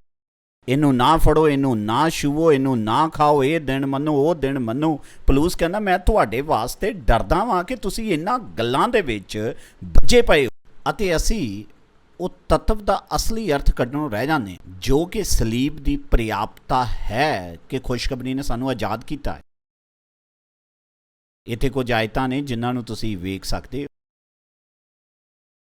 ਕੋਈ ਵੀ ਮਨੁੱਖੀ ਕੋਸ਼ਿਸ਼ ਜੋ ਕਿ ਧਾਰਮਿਕਤਾ ਨੂੰ ਬਣਾਏ ਰੱਖਣ ਦੇ ਵਾਸਤੇ ਬਣਾਈ ਜਾਂਦੀ ਹੈ, ਉਹ ਸਲੀਬ ਦੀ ਪ੍ਰਿਆਪਤਾ ਦੇ ਉੱਤੇ, ਸਫੀਸ਼ੈਂਸੀ ਦੇ ਉੱਤੇ ਹਮਲਾ ਹੈ। ਮੈਂ ਫਿਰ ਤੋਂ ਕਹਿਣਾ ਵਾਂ, ਕੋਈ ਵੀ ਮਨੁੱਖੀ ਕੋਸ਼ਿਸ਼ ਜੋ ਧਾਰਮਿਕਤਾ ਨੂੰ ਪ੍ਰਾਪਤ ਕਰਨ ਲਈ ਜਾਂ ਬਣਾਏ ਰੱਖਣ ਵਾਸਤੇ ਬਣਾਈ ਜਾਂਦੀ ਹੈ, ਉਹ ਸਲੀਬ ਦੀ ਪ੍ਰਿਆਪਤਾ ਦੇ ਵਿਰੋਧ 'ਚ। ਹੁਣ ਇਹਦਾ ਕੀ ਅਰਥ ਹੈ? ਕੀ ਇਹਦਾ ਅਰਥ ਹੈ ਕਿ ਮੈਂ ਬੇਕਨ ਨਹੀਂ ਖਾ ਸਕਦਾ, ਜਾਂ ਧਾਰਮਿਕਤਾ ਨੂੰ ਬਣਾਏ ਰੱਖਣ ਵਾਸਤੇ ਇਹ ਸਲੀਬ ਦੀ ਸਫੀਸ਼ੈਂਸੀ ਦੇ ਉੱਤੇ ਹਮਲਾ ਹੈ। ਇਸ ਲਈ ਖਾਣ ਪੀਣ ਜਾਂ ਤਿਉਹਾਰ ਜਾਂ ਮੱਸਿਆ ਜਾਂ ਸਬਤਾਂ ਦੇ ਵਿਖੇ ਕੋਈ ਤੁਹਾਡੇ ਉੱਤੇ ਦੋਸ਼ ਨਾ ਲਾਵੇ।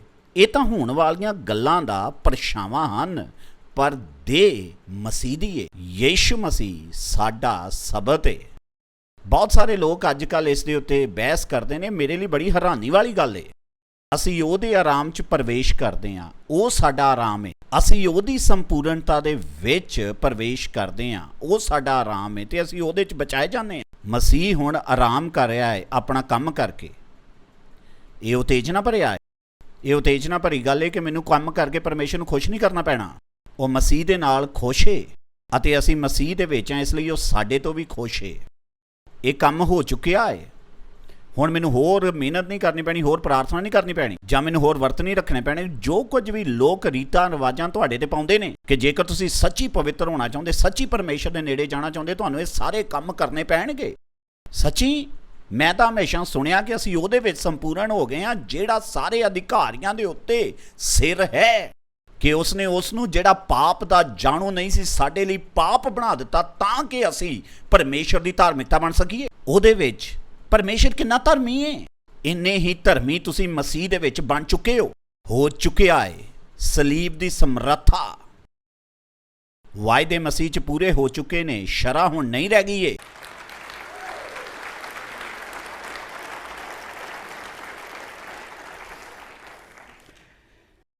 ਅਤੇ ਦੂਜੀ ਗੱਲ, ਇਜ਼ਰਾਈਲ।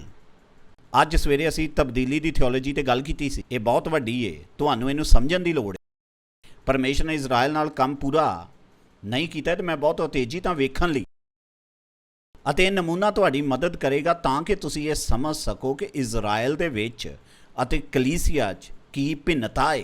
ਇਹ ਭਵਿੱਖ ਦੀਆਂ ਘਟਨਾਵਾਂ ਬਾਰੇ ਤੁਹਾਨੂੰ ਮਦਦ ਕਰੇਗਾ ਕਿ ਤੁਸੀਂ ਸਮਝ ਸਕੋ ਕਿ ਇਹਦਾ ਕਲੀਸਿਆ ਨਾਲ ਕੀ ਸੰਬੰਧ ਹੈ। ਲੋਕ ਮਤੀ 24 ਅਧਿਆਇ ਨੂੰ ਪੜ੍ਹਦੇ ਨੇ ਅਤੇ ਉਹ ਪੁੱਛਦੇ ਹਨ ਕਿ ਕੀ ਤੁਸੀਂ ਵੇਖ ਸਕਦੇ ਹੋ ਉਹ ਬਰਬਾਦੀ ਨੂੰ ਤੇ ਨਿੰਦਾ ਵਾਲੀ ਵਸਤੂ ਨੂੰ ਜਿਹਦੇ ਬਾਰੇ ਦਾਨੀਅਲ ਨੇ ਗੱਲ ਕੀਤੀ ਸੀ। ਪਵਿੱਤਰ ਸਥਾਨ 'ਤੇ ਖੜੇ ਹੋਣਾ ਅਤੇ ਜਿਹੜੇ ਯਹੂਦਾ ਦੇ ਵਿੱਚ ਨੇ, ਤੁਸੀਂ ਦੌੜ ਜਾਓ ਅਤੇ ਪਹਾੜਾਂ ਦੇ ਵਿੱਚ ਜਾ ਕੇ ਲੁਕ ਜਾਓ। ਅਸੀਂ ਇਹਨਾਂ ਨੂੰ ਪੜ੍ਹਨਾ ਸ਼ੁਰੂ ਕਰਦੇ ਹਾਂ ਪਰਾਈਆਂ ਕੌਮਾਂ ਵਾਲੇ ਲੋਕਾਂ ਦੀ ਤਰ੍ਹਾਂ ਅਤੇ ਕਲੀਸਿਆ ਦੇ ਯੁੱਗ ਦੇ ਲੋਕਾਂ ਦੀ ਤਰ੍ਹਾਂ। ਅਸੀਂ ਇਸ ਨੂੰ ਯੁੱਗਾਂ ਦੇ ਸੰਦਰਭ ਦੇ ਵਿੱਚ ਨਹੀਂ ਪੜ੍ਹਦੇ ਅਤੇ ਅਸੀਂ ਕਹਿੰਦੇ ਹਾਂ ਸਾਨੂੰ ਇੱਥੇ ਹੋਣਾ ਪਵੇਗਾ। ਵੇਖੋ ਕੀ ਕਹਿ ਰਿਹਾ। ਉਹ ਕਹਿ ਰਿਹਾ ਹੈ ਜਦ ਤੁਸੀਂ ਵੇਖੋਗੇ। ਉਹ ਕਿਸ ਦੇ ਨਾਲ ਗੱਲ ਕਰ ਰਿਹਾ ਹੈ? ਉਹ ਕਿਹੜੇ ਯੁੱਗ ਦੇ ਵਿੱਚ ਗੱਲ ਕਰ ਰਿਹਾ ਹੈ? ਤੁਹਾਨੂੰ ਇਸ ਨੂੰ ਸਮਝਣ ਦੀ ਲੋੜ ਹੈ। ਅਚਾਨਕ ਹੀ ਸਭ ਕੁਝ ਤੁਹਾਡੇ ਲਈ ਸਪਸ਼ਟ ਹੋ ਜਾਵੇਗਾ। ਫਿਰ ਤੁਸੀਂ ਇਸ ਬਹਿਸ 'ਚ ਨਹੀਂ ਪਾਓਗੇ ਕਿ ਪਹਿਲਾਂ, ਵਿਚਕਾਰ ਜਾਂ ਬਾਅਦ ਦੇ ਵਿੱਚ ਹੋਵੇਗਾ। ਸਭ ਕੁਝ ਪਹਿਲਾਂ ਹੀ ਹੋਵੇਗਾ ਅਤੇ ਬਾਈਬਲ 'ਚ ਸਪਸ਼ਟ ਦੱਸਿਆ ਗਿਆ ਹੈ।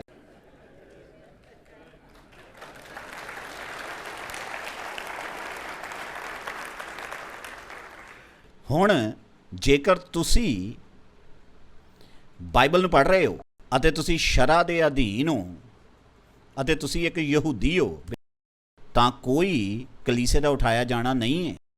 ਇਸ ਲਈ ਇਹ ਬਹੁਤ ਰੌਚਿਕ ਹੋ ਜਾਂਦਾ ਜੋ ਇਸ ਦੇ ਵਿੱਚੋਂ ਦੀ ਸੰਘਰਸ਼ ਕਰਦੇ ਨੇ। ਉਹ ਇੱਕ ਮਸੀਹੀ ਦੀ ਤਰ੍ਹਾਂ ਨਹੀਂ ਬਲਕਿ ਯਹੂਦੀ ਦੀ ਤਰ੍ਹਾਂ ਪੜ੍ਹਨਾ ਆਰੰਭ ਕਰਦੇ ਨੇ। ਉਹ ਕਲੀਸਿਆ ਦਾ ਉਠਾਇਆ ਜਾਣਾ ਕਿਉਂ ਨਹੀਂ ਵੇਖ ਸਕਦੇ? ਕਿਉਂਕਿ ਉਹਨਾਂ ਨੇ ਸਲੀਬ ਜੋ ਕਿ ਵਿਸ਼ਵ ਵਿਆਪੀ ਨਿਆਂ ਹੈ ਉਸ ਨੂੰ ਮਿਸ ਕਰ ਦਿੱਤਾ। ਜੇਕਰ ਤੁਸੀਂ ਸਲੀਬ ਨੂੰ ਮਿਸ ਕਰਤਾ, ਤੁਸੀਂ ਕਲੀਸਿਆ ਦੇ ਉਠਾਏ ਜਾਣ ਨੂੰ ਮਿਸ ਕਰਤਾ। ਤੁਹਾਨੂੰ ਇਹ ਗੱਲ ਆਪਣੇ ਮਨ 'ਚ ਰੱਖਣੀ ਪੈਣੀ ਹੈ ਕਿ ਇੱਕ ਵਿਸ਼ਵ ਵਿਆਪੀ ਨਿਆਂ ਹੈ। ਉਸ ਨੇ ਖੁਦ ਸਾਡੇ ਪਾਪਾਂ ਨੂੰ ਸਲੀਬ 'ਤੇ ਚੱਕ ਲਿਆ। ਮੈਂ ਇਸ ਨੂੰ ਲੈ ਕੇ ਬਹੁਤ ਉਤੇਜਿਤ ਹਾਂ ਅਤੇ ਅਸੀਂ ਉਹਦੇ ਵਿੱਚ ਪਰਮੇਸ਼ਰ ਦੀ ਧਾਰਮਿਕਤਾ, ਜਦ ਅਸੀਂ ਕਲੀਸਿਆ ਅਤੇ ਇਜ਼ਰਾਈਲ ਦੇ ਵਿੱਚ ਜੋ ਭਿੰਨਤਾ ਹੈ ਉਹਨੂੰ ਵੇਖਣ 'ਚ ਅਸਫਲ ਹੋ ਜਾਂਦੇ ਆ ਤਾਂ ਸਭ ਕੁਝ ਧੁੰਦਲਾ ਹੋ ਜਾਂਦਾ ਹੈ। ਲੋਕ ਇਸ ਗੱਲ ਨੂੰ ਲੈ ਕੇ ਬੜੇ ਵਿਆਕੁਲ ਰਹਿੰਦੇ ਨੇ ਕਿ ਕਲੀਸਿਆ ਦਾ ਯੁੱਗ ਕਦੋਂ ਸ਼ੁਰੂ ਹੋਇਆ ਅਤੇ ਕਦੋਂ ਇਸ ਦਾ ਅੰਤ ਹੋਇਆ। ਮਹਾਕਲੇਸ਼ ਦੇ ਬਾਰੇ 'ਚ ਕੀ ਹੈ? ਕੌਣ ਇੱਥੇ ਹੋਵੇਗਾ? 1000 ਵਰ੍ਹੇ ਦੇ ਰਾਜ ਬਾਰੇ ਕੀ ਹੈ? ਕੌਣ ਉਹਦੇ ਨਾਲ ਰਾਜ ਕਰੇ? ਕੌਣ ਨਾਸ਼ਵਾਨ ਹੈ ਅਤੇ ਕੌਣ ਅਵਿਨਾਸ਼ੀ ਹੈ? ਇਹ ਸਭ ਕੁਝ ਸਾਡੇ ਲਈ ਬੜਾ ਧੁੰਦਲਾ ਜਿਹਾ ਹੁੰਦਾ ਹੈ ਕਿਉਂਕਿ ਅਸੀਂ ਯੁੱਗਾਂ ਦੇ ਬਦਲਾਵ ਨੂੰ ਵੇਖਣ 'ਚ ਅਸਫਲ ਹੋ ਜਾਂਦੇ ਹਾਂ। ਵਿਸ਼ਵ ਵਿਆਪੀ ਨਿਆਂ ਸਾਨੂੰ ਕਲੀਸਿਆ ਤੇ ਇਜ਼ਰਾਈਲ ਦੇ ਵਿੱਚ ਭਿੰਨਤਾ ਨੂੰ ਵੇਖਣ ਦੀ ਜ਼ਰੂਰਤ ਹੈ, ਤਾਂ ਜੋ ਜਦੋਂ ਅਸੀਂ ਬਾਈਬਲ ਪੜ੍ਹੀਏ ਸਾਨੂੰ ਸਮਝ ਆਵੇ ਕਿ ਇਜ਼ਰਾਈਲ ਵਾਸਤੇ ਕੀ ਆ ਰਿਹਾ, ਸਾਡੇ ਲਈ ਕੀ ਆ ਰਿਹਾ ਹੈ। ਜੇਕਰ ਤੁਹਾਡਾ ਯੁੱਗਾਂ ਦਾ ਨਮੂਨਾ ਸਹੀ ਹੈ, ਸਭ ਕੁਝ ਆਪਣੇ ਆਪ ਹੀ ਤਰਤੀਬਵਾਰ ਹੋ ਜਾਂਦਾ ਹੈ। ਇਸ ਲਈ ਇੱਥੇ ਅਧਿਐਨ ਕਰੋ, ਆਪਣੇ ਆਪ ਨੂੰ ਪਰਮੇਸ਼ਰ ਦੇ ਅੱਗੇ ਪ੍ਰਵਾਨ ਤੇ ਅਜਿਹਾ ਕਾਰੀਗਰ ਠਹਿਰਾਉਣ ਦਾ ਯਤਨ ਕਰ ਜਿਹਨੂੰ ਲੱਜਾਵਾਨ ਨਾ ਹੋਣਾ ਪਵੇ, ਜਿਹੜਾ ਸੱਚਾਈ ਦੇ ਬਚਨ ਦਾ ਯਥਾਰਥ ਵਿਖਿਆਨ ਕਰਨ ਵਾਲਾ ਹੋਵੇ। ਇਹਦੇ ਬਾਰੇ ਸੋਚੋ। ਅਸੀਂ ਬਹੁਤ ਜਲਦੀ ਬਹੁਤ ਸਾਰੀਆਂ ਚੀਜ਼ਾਂ ਨੂੰ ਵੇਖਿਆ ਹੈ ਅਤੇ ਮੈਂ ਤੇ ਬਸ ਥੋੜਾ ਚੀਜ਼ਾਂ ਨੂੰ ਛੂਹ ਕੇ ਵਿਖਾਇਆ ਹੈ, ਪਰ ਇਸ ਦੀ ਸੁੰਦਰਤਾ ਇਸ ਗੱਲ ਦੇ ਵਿੱਚ ਹੈ ਕਿ ਹੁਣ ਜਦੋਂ ਵੀ ਤੁਸੀਂ ਬਾਈਬਲ ਨੂੰ ਖੋਲ੍ਹ ਕੇ ਪੜ੍ਹੋਗੇ ਤੇ ਤੁਸੀਂ ਕਿਸੇ ਅੰਕ ਨੂੰ ਵੇਖਦੇ ਹੋ, ਤੁਸੀਂ ਕਿਸੇ ਰੰਗ ਨੂੰ ਵੇਖਦੇ ਹੋ, ਤੁਸੀਂ ਕਿਸੇ ਪ੍ਰਤੀਰੂਪ ਨੂੰ ਵੇਖਦੇ ਹੋ, ਕਿਉਂਕਿ ਬਾਈਬਲ ਤਾਂ ਪ੍ਰਤੀਰੂਪਾਂ ਦੇ ਨਾਲ ਭਰੀ ਹੋਈ ਹੈ। ਇਹ ਤੁਹਾਡੇ ਵੱਲ ਬਹੁਤ ਹੀ ਅਨੋਖੇ ਤਰੀਕੇ ਦੇ ਨਾਲ ਛਲਾਂਗ ਲਗਾ ਕੇ ਆਵੇਗੀ ਅਤੇ ਤੁਸੀਂ ਮਸੀਹ ਨੂੰ ਹਰ ਇੱਕ ਪੰਨੇ ਤੇ ਵੇਖੋਗੇ, ਤੁਸੀਂ ਪਰਮੇਸ਼ਰ ਦੇ ਕੰਮ ਨੂੰ ਹਰ ਇੱਕ ਪੰਨੇ ਤੇ ਵੇਖੋਗੇ। ਮੈਂ ਤੁਹਾਡੇ ਨਾਲ ਇਹ ਕਿਉਂ ਵੰਡਣਾ ਚਾਹੁੰਦਾ, ਕਿਉਂਕਿ ਮੈਂ ਚਾਹੁੰਦਾ ਕਿ ਤੁਸੀਂ ਸੱਚਾਈ ਨੂੰ ਜਾਣੋ ਅਤੇ ਸੱਚਾਈ ਤੁਹਾਨੂੰ ਆਜ਼ਾਦ ਕਰੇਗੀ। ਪ੍ਰਭੂ ਨੂੰ ਜਾਣਨਾ ਕਿੰਨਾ ਉਤੇਜਨਾ ਭਰਿਆ ਹੈ, ਸੱਚੀ ਖੁਸ਼ਖਬਰੀ ਦਾ ਪ੍ਰਚਾਰ ਸੁਣਨਾ ਕਿੰਨਾ ਉਤੇਜਨਾ ਭਰਿਆ ਹੈ। ਇਹ ਕਰਨੀਆਂ ਦੁਆਰਾ ਨਹੀਂ ਕਿ ਕੋਈ ਵਿਅਕਤੀ ਘਮੰਡ ਕਰੇ, ਆਮੀਨ। ਅਸੀਂ ਉਹਦੇ 'ਚ ਸੰਪੂਰਨ ਹਾਂ ਅਤੇ ਮੈਂ ਚਾਹੁੰਦਾ ਤੁਸੀਂ ਇਹ ਜਾਣੋ। ਮੈਂ ਇੱਕ ਦਿਨ ਚਰਚ ਦੇ ਵਿੱਚ ਪ੍ਰਚਾਰ ਕਰ ਰਿਹਾ ਸੀ ਅਤੇ ਮੈਂ ਸਵਾਲ ਪੁੱਛਿਆ, ਤੁਹਾਡੇ 'ਚੋਂ ਕਿੰਨੇ ਸੋਚਦੇ ਨੇ ਪਰਮੇਸ਼ਰ ਤੁਹਾਡੇ 'ਤੇ ਕ੍ਰੋਧਿਤ ਹੈ? ਤੁਸੀਂ ਹੈਰਾਨ ਹੋਵੋਗੇ ਕਿੰਨੇ ਲੋਕਾਂ ਨੇ ਆਪਣੇ ਹੱਥ ਉਠਾ ਦਿੱਤੇ। ਮੈਂ ਪੁੱਛਿਆ, ਤੁਹਾਡੇ 'ਚੋਂ ਕਿੰਨੇ ਸੋਚਦੇ ਨੇ ਕਿ ਤੁਸੀਂ ਪਰਮੇਸ਼ਵਰ ਨੂੰ ਨਿਰਾਸ਼ ਕੀਤਾ, ਤੁਸੀਂ ਉਹਦੇ ਲਈ ਨਿਰਾਸ਼ਾ ਹੋ? ਮੈਂ ਤੁਹਾਨੂੰ ਦੱਸਦਾ, ਤੁਸੀਂ ਪਰਮੇਸ਼ਵਰ ਨੂੰ ਨਿਰਾਸ਼ ਨਹੀਂ ਕਰ ਸਕਦੇ। ਉਹ ਕੁਝ ਸਿੱਖਦਾ ਨਹੀਂ ਹੈ, ਉਹ ਤਾਂ ਸਭ ਕੁਝ ਜਾਣਦਾ ਹੈ। ਉਹ ਜਾਣਦਾ ਸੀ ਕਿ ਤੁਸੀਂ ਕੌਣ ਹੋ ਇਸ ਤੋਂ ਪਹਿਲਾਂ ਕਿ ਤੁਸੀਂ ਬਚਾਏ ਗਏ, ਫਿਰ ਵੀ ਉਹਨੇ ਤੁਹਾਨੂੰ ਬਚਾ ਲਿਆ। ਕੀ ਤੁਸੀਂ ਖੁਸ਼ ਨਹੀਂ ਹੋ?